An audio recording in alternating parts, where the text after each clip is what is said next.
नमस्कार, सत श्री अकाल, आदाब। मेरा नाम मनदीप पूनिया है और आप सुन रहे हैं पंजाबी रेडियो यूएसए। मैं एक बार फिर हाजिर हूं नए बुलेटिन के साथ और शुरुआत करते हैं आज की मुख्य खबरों से।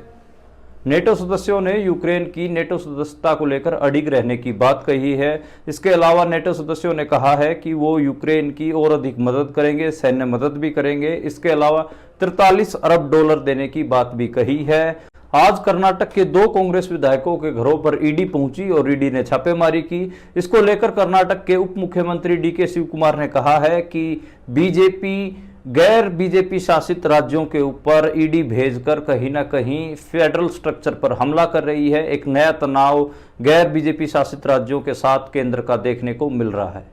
आज हरियाणा में बहुजन समाज पार्टी और इंडियन नेशनल लोकदल के बीच में विधानसभा चुनाव को लेकर अलायंस हो गया है। इंडियन नेशनल लोकदल 53 सीटों और बहुजन समाज पार्टी 37 सीटों पर चुनाव लड़ेगी। बहुजन समाज पार्टी बहन मायावती की पार्टी है और दलितों की पार्टी माना जाता है। और इंडियन नेशनल लोकदल ओम प्रकाश चौटाला की पार्टी है। उनके बेटे अभय चौटाला इस समय इंडियन नेशनल लोकदल को लीड करते हैं। भारत के प्रधानमंत्री नरेंद्र मोदी आज ऑस्ट्रिया से वापस भारत में लौट आए हैं। वहां पर उन्होंने कहा कि भारत ने दुनिया को युद्ध नहीं बुद्ध दिया। उनकी यह स्टेटमेंट कहीं ना कहीं यूक्रेन के मामले में देखी जा रही है। यूक्रेन के राष्ट्रपति जेलेंस्की ने कहीं ना कहीं रूस जाने को लेकर प्रधानमंत्री नरेंद्र मोदी की आलोचना की थी।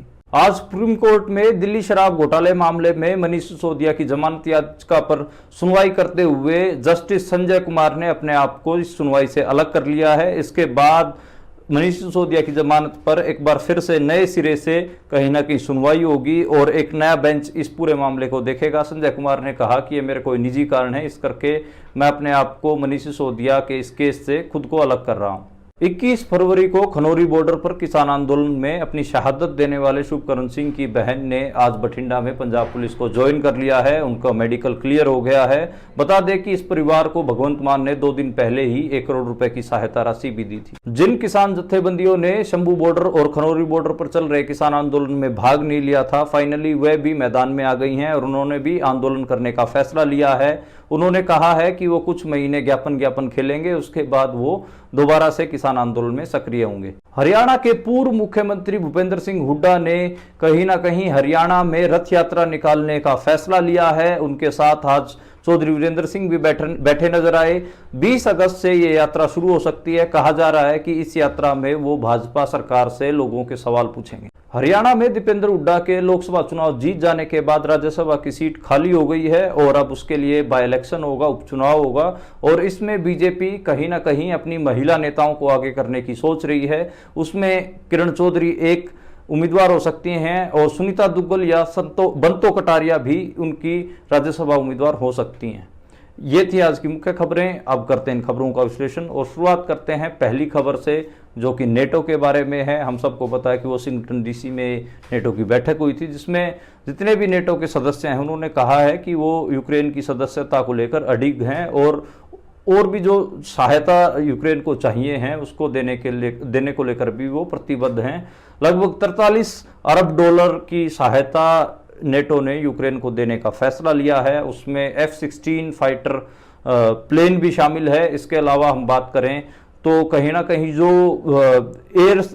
एयरफोर्स जो डिफेंस टेक्नोलॉजी है वो भी यूक्रेन को दी जाएगी, ताकि रसिया की तरफ से जो एयर स्ट्राइक्स हो रही हैं उनसे बचा जा सके। तो एक हिसाब से नेटो बैक करने की कोशिश कर रहा है यूक्रेन को, क्योंकि नेटो की खासी इसको लेकर क्रिटिसिज्म हुआ है नेटो का कि यूक्रेन को रूस के साथ युद्ध में धकेल दिया और एकदम से नेटो ने फिर कुछ भी नहीं किया। इसलिए एक हिसाब से जो 43 अरब डॉलर दिया गया है वो भी यही कारण है और इसको लेकर बहुत बातें हो रही हैं कि नेटो यूक्रेन को कितना सपोर्ट करेगा, किस हद तक सपोर्ट करेगा। और दूसरी तरफ नेटो के सामने एक और चुनौती है, वो फलस्तीन और इजराइल का युद्ध भी है। तो नेटो 2 तरफा घिरा हुआ है। एक तरफ इजराइल फलस्तीन के ऊपर हमले कर रहा है और दूसरी तरफ उनके सहयोगी यूक्रेन के ऊपर रूस हमले कर रहा है। तो नेटो के लिए बड़ी एक हिसाब से हम कहें कि असमंजस की स्थिति है और इसमें कहीं ना कहीं यूक्रेन को जो मदद पहुंचाने की कोशिश है वो ये दिखाने की कोशिश है कि वो अपने सहयोगियों के साथ हमेशा खड़ा रहता है। अब हम अगर अगली खबर की बात करें तो वो कर्नाटका से आई। कर्नाटका में आज 2 कांग्रेस के विधायकों के घर पे ईडी पहुंची, कई ठिकानों पर छापेमारी हुई। इसको लेकर हम सबको पता कि कर्नाटका में कांग्रेस की सरकार है और कांग्रेस के जो डिप्टी चीफ मिनिस्टर हैं डीके शिव कुमार, उन्होंने कहा कि ये कहीं ना कहीं सेंटर स्टेट रिलेशन है। जिन स्टेट्स में नॉन बीजेपी गवर्नमेंट है, कहीं ना कहीं उनमें इस किस्म की कार्रवाइयां गलत संदेश देती हैं। उन्होंने फेडरल स्ट्रक्चर पर इसे हमला बताया है। उन्होंने कहा कि जब हमने इस जो मौके पे मामला चल रहा है उसमें एसआईटी बना रखी है, तो ईडी यहां पर छापेमारी करने क्यों आ रही है।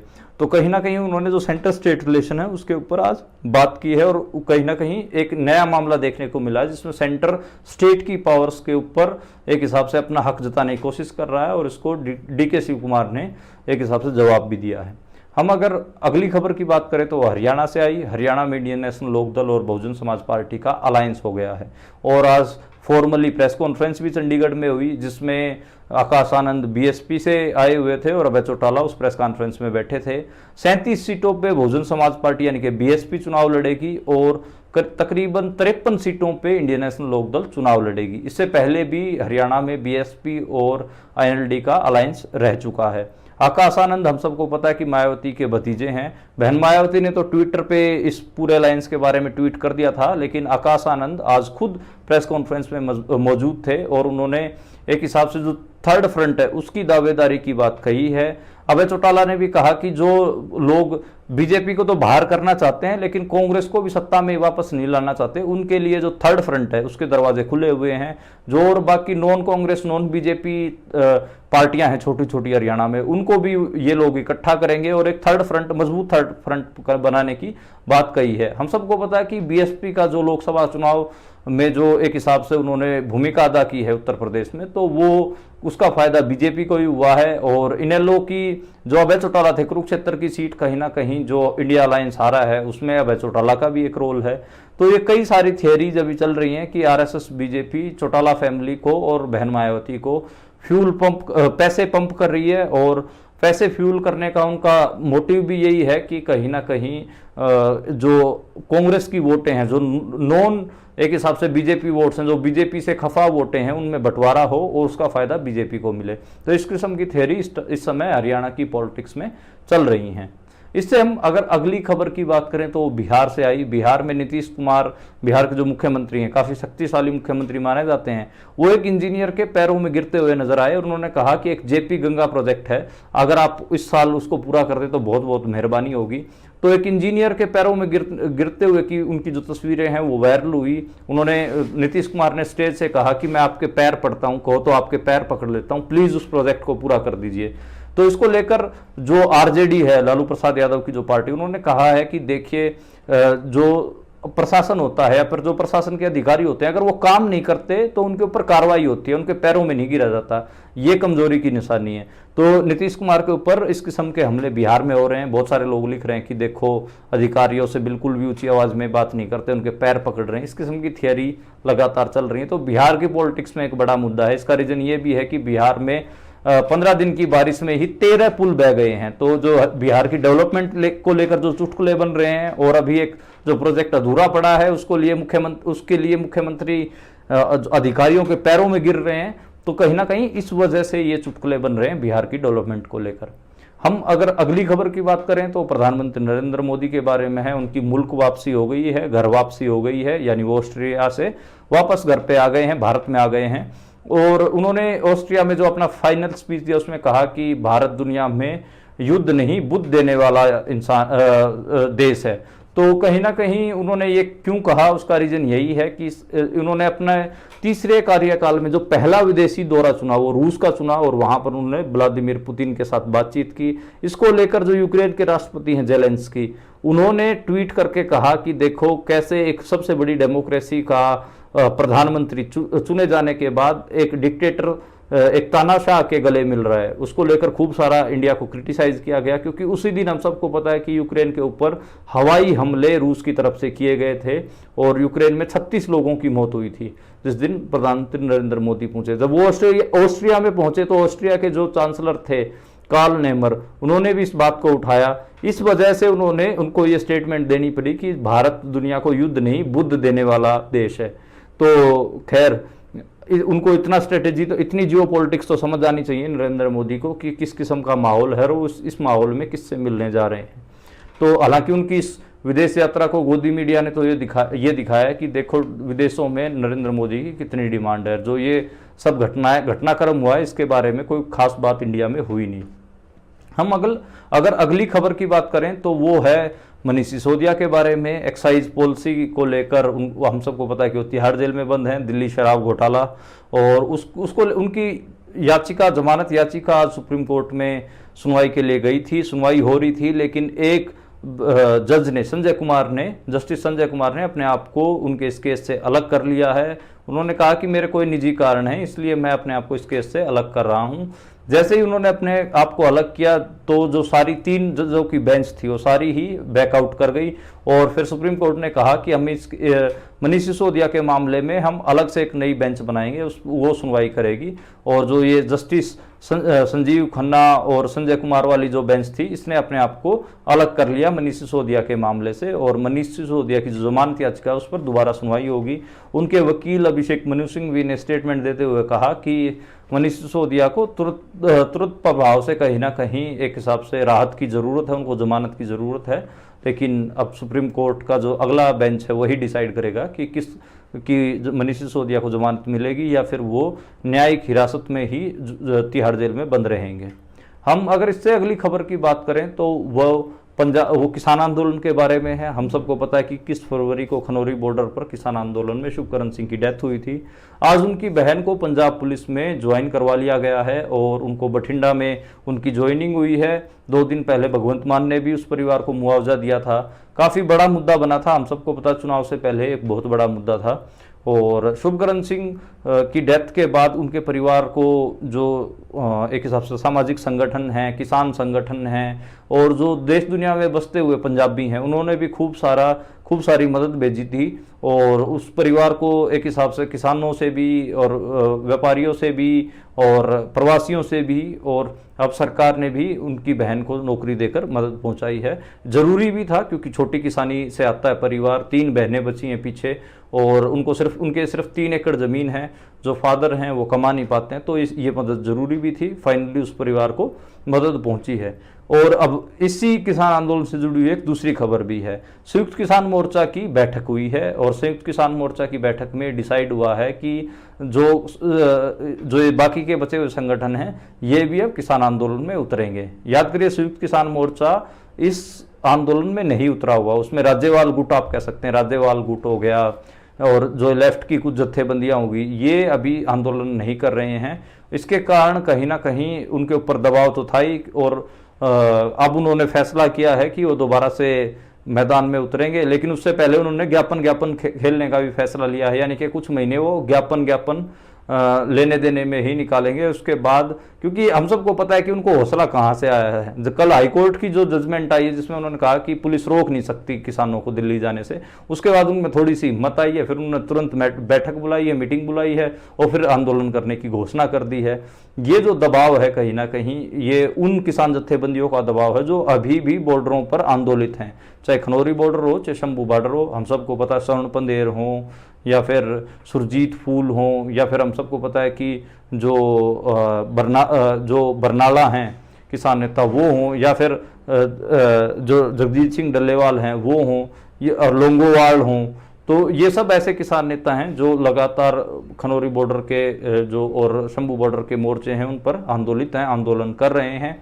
और हरियाणा की जो किसान जत्थेबंदी है, बीके शहीद भगत सिंह अम्बाला से जो नवदीप सिंह जलबेड़ा, अमरजीत सिंह मोड़ी, ये लोग भी आंदोलित हैं। इस वजह से इन किसान जत्थेबंदियों का प्रेशर ही है कि जो SKM है, संयुक्त किसान मोर्चा है, राज्यपाल गुट वाला, उसको भी अब आंदोलन करना पड़ेगा। हालांकि वो बहुत लेट हो गए, उनकी बहुत फजीयतें भी हुई हैं, उनकी यूनिटें भी टूटी हैं, लेकिन खैर अब उनके ऊपर प्रेशर पड़ रहा है तो उनको समझ में भी आ रहा है कि उनको बिना आंदोलन किए ऐसे उनका काम चलने वाला नहीं है। हम अगर अगली खबर की बात करें तो वो हरियाणा से आई। हरियाणा में कहीं ना कहीं जो विधानसभा चुनाव है उसको लेकर काफ़ी गर्मी है, और जो कांग्रेस पार्टी है उसमें कहीं ना कहीं CM पद के जो दावेदार हैं वो भूपेंद्र सिंह हुड्डा है। उन्होंने एक रथ यात्रा निकालने की घोषणा की है। लगभग 20 अगस्त के आसपास ये यात्रा शुरू होगी और इस यात्रा को उन्होंने रथ यात्रा का नाम दिया है। और ये रथ यात्रा बेसिकली क्या करेगी कि पूरे हरियाणा में घूमेगी और बीजेपी से सवाल पूछेगी, जो जनता के सवाल हैं वो उठाने का काम करेगी। तो ये आज भूपेंद्र हुड्डा ने प्रेस कॉन्फ्रेंस करके बताया है। उनके साथ में चौधरी वीरेंद्र सिंह भी दिखाई दिए। हम सबको पता है कि चौधरी वीरेंद्र सिंह और भूपेंद्र हुड्डा को एक हिसाब से ये माना जाता है कि दोनों एक दूसरे के अपोजिट हैं, लेकिन आज दोनों साथ थे और हुड्डा ने कहीं ना कहीं 20 अगस्त से इस यात्रा करने की शुरुआत की है। ये यात्रा पहले मनोहर लाल खट्टर भी निकाल चुके हैं और ऐसी यात्रा भूपेंद्र हुड्डा भी निकाल रहे हैं। वैसे पॉलिटिशियंस के पास मैं तो देख रहा हूं कि आजकल जो पॉलिटिकल एक्टिविटीज हैं वो बहुत सिमिलर सी होती जा रही हैं। सभी यात्रा निकालने में लग जाते हैं। एक बार एक पार्टी रथ यात्रा निकालती है, फिर दूसरी पार्टी रथ यात्रा निकालती है, लेकिन कोई जो एक नयापन है राजनीति में वो कहीं ना कहीं खत्म होता जा रहा है। हम अगर अगली खबर की बात करें तो वो राज्यसभा के चुनाव हैं। अब हरियाणा के जो एक हिसाब से कहें दरवाजे पर एक राज्यसभा का उपचुनाव भी खड़ा है। कारण क्या है? कारण ये है कि हम सबको पता है कि 2019 में जब दीपेंद्र हुड्डा अपना लोकसभा का चुनाव हार गए थे रोहतक से अरविंद शर्मा के खिलाफ, तो फिर उनको उनके पिताजी ने राज्यसभा भेजने का फैसला लिया था। हरियाणा में उस समय 31 विधायक कांग्रेस के पास थे और आसानी से दीपेंद्र हुड्डा राज्यसभा में चले गए थे। अब दोबारा अब लोकसभा चुनाव हुए तो 2024 में रोहतक से दीपेंद्र हुड्डा को बड़े मार्जिन से जीत हुई है। इस वजह से अभी उनका 2 साल का कार्यकाल बचा हुआ है राज्यसभा में। तो एक हिसाब से राज्यसभा की सीट खाली हुई हरियाणा से, क्योंकि वो लोकसभा में चले गए हैं राज्यसभा से इस्तीफा देके। तो इस बाई इलेक्शन में राज्यसभा के में किरण चौधरी का नाम भी उछाल रही है बीजेपी, और बीजेपी बंतो कटारिया का और सुनीता दुग्गल का।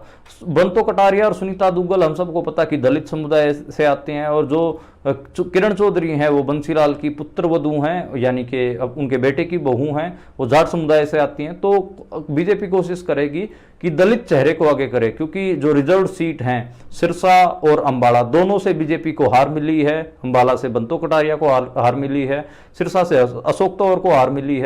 तो बीजेपी के पास कोई दलित चेहरा इस समय बड़े लीडर के तौर पर अवेलेबल नहीं है, मौजूद नहीं है। इस वजह से सुनीता दुग्गल या बंतो कटारिया को भेजा जा सकता है, या फिर किरण चौधरी को भी भेज सकते हैं, क्योंकि उनके पास एक हिसाब से महिला जाट नेता भी नहीं है बीजेपी के पास। तो एक हिसाब से इन तीनों महिलाओं के बीच में ही गेंद रहने वाली है। देखना होगा कि किसका नंबर लगेगा।